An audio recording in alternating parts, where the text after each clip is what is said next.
Hello বন্ধুরা, আজকে আমি মটন কষা করব বলে মটন নিয়ে চলে এসেছি।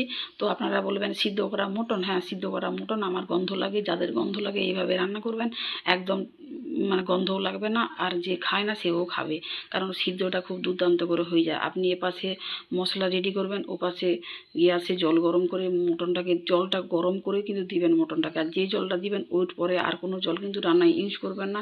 মটন যখন সিদ্ধ করবেন তখন অবশ্যই লবণ দিবেন, গোলমরিচ দিবেন, আর পেঁপে একটু দিয়ে দিবেন।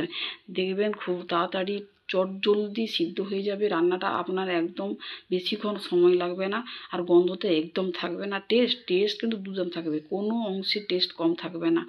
আপনি যেভাবে রান্না করুন না, যদি এইভাবে করেন না তাহলে কিন্তু টেস্ট কোনো অংশে কম হবে না, দুর্দান্ত হবে। যেভাবে মশলা কষা হয় সেভাবে কষে নেবেন।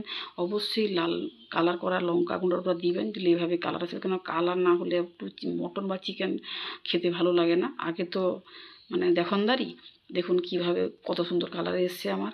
এবার ফুটতে শুরু করেছে, আমি এই পর্যায়ে লবণ আর চিনিটা একটু দেখে নেব। এবার নামানোর আগে অবশ্যই গরম মশলা দিবেন, গরম মশলা দিয়ে কিন্তু নামাবেন। আর আমি ঝোলটা অবশ্যই মেরে দেবো, একটু মাখা মাখা রাখবো, বেশি ঝোল রাখবো না। আমার হয়ে গেছে প্রায়। আপনারা একবার ট্রাই করুন, দেখবেন ঠকবেন না। এবং